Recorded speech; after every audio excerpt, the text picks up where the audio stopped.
Number one, i-check mong maigi yung plano at siguraduhin mong ito na ba talaga yung gusto mong design ng bahay at pati na rin yung loob ng bahay, ganito na ba talaga yung itsura na gusto mong kalabasan? Example, yung original na design ng bahay mo ay may divider talaga sa gitna ng sala at ng dining area. Pero after magawa, napansin mo na masikip pala ang may divider. Kaya naisipan mo na ipabakbak na lang ito. Kung kahoy yung divider, at least madali-dali namang bakbakin.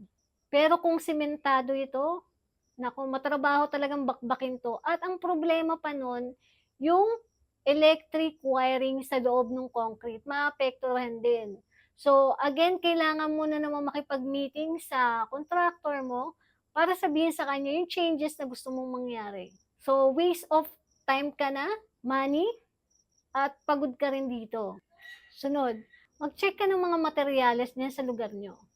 Ikumpara mo yung presyo ng bawat isang supplier dyan. Pag deal ka, sabihin mo na sa inyo ako kukuha ng mga sumusunod na materyales. Pero bigyan mo ako ng discount. Sigurado naman ako na papayag sila. Basta maayos mo lang silang pakikiusapan.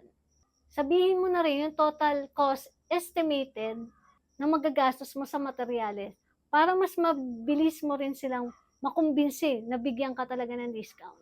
Sunod, pagbili mo ng materyales, i-check mong maigi yung quality. Example, yung bakal. Hindi mo lang i-check kung gaano kalaki yung size ng bakal. I-check mo rin yung timbang mismo ng bakal para matest mo kung siksik ba talaga yung bakal na to or magaan lang siya. Siyempre, pag magaan, mas low quality yung bakal. Mas mabigat, mas maganda yung quality niya.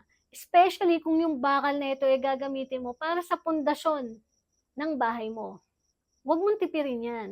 Para hindi mangyari na konting paggalaw lang ng lupa or paglindol, tumatagilid na yung bahay mo. Dahil sa sobrang nipis ng bakal na ginamit at sobrang gaan din. Kaya makakaapekto talaga to sa quality ng pundasyon na bahay na ipapatayo mo. Naniniwala ako na dapat may sapat ka na kaalaman sa pagpapatayo ng bahay.